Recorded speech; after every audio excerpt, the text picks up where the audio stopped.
8h11, on a un invité à vous proposer. Normalement, on a Frédéric Dion de l'Association francophone des municipalités du Nouveau-Brunswick. C'est un autre intervenant au sein de l'association. Il s'agit de Joël Olivier, qui est directeur des services aux membres. Bonjour, Joël. Bonjour, Joël. Bonjour, Sandra. Bonjour, Claude. Alors, ce matin, on va parler de changement climatique. On va parler de votre projet Sauver au Nouveau-Brunswick, la transition mobilité électrique de votre association. C'est ça. C'était une bonne période, on trouve, notamment avec le Super Bowl. On a eu plusieurs annonces sur ce type de véhicule, donc ça peut être intéressant d'en parler. Alors, allez-y, parce que depuis hier, on présente des rencontres aux gens, aux citoyens, pour donner de plus amples détails. Là, c'est pour sensibiliser les gens à se procurer des véhicules électriques? Oui, c'est ça. Alors, on a commencé une tournée de 6 dates en région où on va surtout sensibiliser les personnes aux véhicules électriques, casser des mythes un petit peu. Quel est le bilan écologique? Combien ça coûte? Où est-ce qu'on peut recharger ces véhicules-là? Et on va surtout aborder la question dans des zones rurales, puisque la mobilité électrique, ça peut être surtout associé aux grandes villes, mais on peut aussi la déployer donc dans la péninsule acadienne, dans le Restigouche, la région Chaleur ou autre. Donc c'est pour ça qu'on va commencer par informer les gens, parce qu'on a un petit peu de retard au niveau des objectifs du gouvernement provincial. Alors, pourquoi l'association se penche sur ce dossier? Parce qu'on peut inclure la mobilité électrique un peu dans le développement des zones rurales, notamment la question du transport et aussi le développement d'un nouveau marché où l'économie du moteur à essence, les concessionnaires pourraient se développer autrement, offrir d'autres services, donc ça peut être bon pour le développement des régions. C'est un sujet qui peut se glisser dans un tout, en fait. Mais j'imagine que la pandémie a ralenti le projet dans bien des cas? Ça a ralenti au niveau du déploiement, mais d'un autre côté, ça nous permet de faire de l'information, sensibilisation. Maintenant, c'est très simple avec toutes les visioconférences. On peut partager des documents, réaliser des sondages, consulter les gens. Donc, on s'est adapté. On n'a pas mis ça en arrêt. On a juste trouvé une autre solution pour avancer dans notre projet. Jusqu'à maintenant, est-ce que les gens sont ouverts à ce changement-là? Il y a beaucoup de questions, d'interrogations et des idées préconçues. Il y a quand même un intérêt qui se manifeste au travers des différentes discussions que j'ai. Et on voit que quand on vient avec des documents très simples, plutôt que des comparatifs avec des coûts qui sont facilement un petit peu manipulables, on peut toujours faire dire ce que l'on veut à des chiffres. Là, on compare, par exemple, le moteur à essence, la première voiture de série à la première voiture de série électrique. Puis on se rend compte que, en très peu de temps, seulement 25 ans, la technologie s'est fortement déployée. Donc, ça va continuer dans les prochaines années. Et aussi, on a des investissements majeurs qui sont en cours, comme on parle de plus de 4,5 milliards qui vont être débloqués par la Commission européenne pour développer des batteries. Donc, la voiture d'aujourd'hui ne sera pas celle de demain. Elle sera peut-être plus adaptée aux besoins des personnes, mais c'est un bon moment pour commencer à en parler aujourd'hui. Il y a des municipalités qui ont déjà commencé à adhérer au projet? Oui, au projet Sauvé du système d'autopartage, on a 5 municipalités. La ville de Beresford, nous avons aussi Dieppe, Saint-Quentin, Chipagan et Tracadie. Et qu'est-ce que ça engage de la part des municipalités-là? Alors, la première étape, c'était de remplacer un véhicule à essence par un véhicule électrique dans la flotte municipale. Ensuite, c'était installer une borne de recharge, mais qu'on va améliorer en station-service électrique. Par ça, on veut dire, c'est que en plus d'une borne, vous pourrez trouver de l'information régionale, comme qu'est-ce que vous pouvez faire pendant que ce véhicule se recharge. Et ensuite, il faut que le véhicule soit mis à disposition de la communauté quand la ville ne l'utilise pas. Par exemple, lorsque la journée de travail du contremaître des travaux publics est terminée, un organisme communautaire pourrait réserver le véhicule sur la plateforme qui sera dédiée. Vous avez parlé tantôt des choses, des mauvaises conceptions qu'on a de la voiture électrique.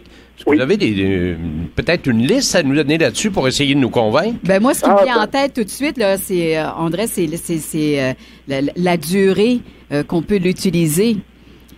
Aujourd'hui, beaucoup de batteries sont certifiées plus de 10 ans d'utilisation, mais ça fait pas encore 10 ans qu'on les utilise, mais on voit que la perte de charge dans le temps est très faible. Oui. Donc, la fiabilité est vraiment très intéressante. Il y a beaucoup d'études qui sont faites là-dessus. Puis on voit que le moteur électrique est beaucoup plus simple que le moteur thermique. Il s'use quasiment pas dans le temps. Donc, vous trouvez encore des voitures hybrides de première génération qui circulent, alors que des moteurs équivalents à essence, on en voit beaucoup moins. Donc, dans le temps, on va commencer à se dire, tiens, il y a de plus en plus de véhicules électriques, c'est puisqu'ils s'usent beaucoup moins. Et au niveau du coût de l'achat, ça pose pas problème? Alors là, aujourd'hui, c'est encore un petit peu le point faible de la voiture électrique, car c'est plus cher. On parle avec les incitatifs, le prix de base est autour de 45 000 $, mais il faut voir ça comme un investissement, parce que le gain du véhicule électrique se fait lors de son utilisation. Il faut bien se rendre compte que dans une voiture électrique, vous n'avez plus de changement d'huile à faire, plus de changement de courroie, rien du tout. Si vous changez vos freins et vos pneus aux bonnes dates, vous allez plus voir souvent votre garagiste. Donc là, vous allez faire des coûts sur l'entretien, mais aussi sur le carburant. Et est-ce que la voiture électrique rouille aussi? Là, présentement, il y a beaucoup de technologie qui est placée dans ces véhicules-là, des nouveaux matériaux. Donc, maintenant, ça va être moins sujet à la rouille. C'est des éléments qui sont pris en considération. Parce que c'est sûr que ce serait dommage d'avoir un moteur, mais plus de carrosserie autour après 10 ans. Et voilà. Surtout à moins 25. C'est ça. C'est pour ça qu'ils font beaucoup de recherche et développement pour intégrer ça. Vous allez voir, maintenant, on n'a plus beaucoup de fer dans les véhicules. Ce sera surtout des matériaux composites qui, eux, ne rouillent pas. Vous allez avoir une autre rencontre aujourd'hui, Joël? Oui, aujourd'hui, on va aborder la région Chaleur. Et en fait, on fait des rencontres régionales, c'est pour pouvoir zoomer sur où est-ce que sont situées les bornes de recharge, les concessionnaires. Donc, ça permet d'aller plus dans le détail quand on travaille par région. Dans la région Chaleur, il y en a combien de bornes de recharge, savez-vous? On en trouve plusieurs, surtout au niveau des centres commerciaux, des malls. Vous trouvez des bornes de niveau 2 qui, elles, chargent à peu près 40 km en 1 heure de charge. On a une seule borne rapide qui se trouve au niveau du Atlantic Road, qui, lui, ça charge à peu près du 200 km à l'heure, mais pour l'instant, il n'y en a qu'une seule, parce que c'est un peu plus compliqué à installer ce type de borne. Ben, j'imagine que ça va se développer avec le temps, mais j'ai l'impression que les gens vont peut-être emboîter le pas, mais ça va être assez long comme processus. Il faut convaincre la population. Oui, en fait, le gros du travail se passe au niveau, dès le début, à la réflexion. Ça se peut que si vous faites seulement 2000 km par année, le véhicule n'est pas pour vous. Mais si vous en faites, par exemple, 20, 25 000, là, il va avoir un gain. Donc, vous pouvez vous dire, tiens, ce véhicule-là, il est intéressant pour moi, c'est un bon investissement, et par l'avenir, peut-être que le seuil de rentabilité sera atteint seulement à partir de 5-10 000 km. Là, on parle d'un futur peut-être dans les 5 prochaines années, donc ça va évoluer très, très rapidement. Et on dit peut-être que dans les années 2030, c'est peut-être à ce moment-là où on va retrouver la majorité des véhicules électriques aussi. Certainement, puisque le réseau de recharge va se développer. Puis si des fois vous faites des recherches sur Internet, vous tapez avenir voiture électrique, on trouve des batteries présentement qui peuvent tenir quasiment des charges de 2000 km. Là, on parle pas d'ici 25 ans, ça sera peut-être dans un futur très proche.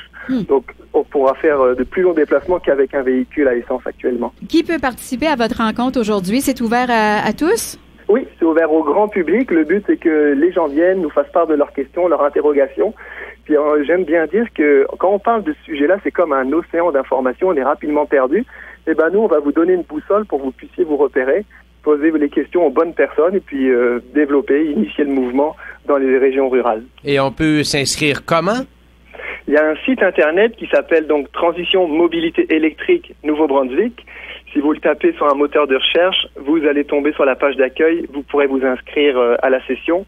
Ou si vous n'avez pas le temps, vous allez voir sur les médias sociaux, on va partager le lien de la réunion. Et c'est à quelle heure? Ça commence à 17h30 et jusqu'à 19h maximum. Parfait.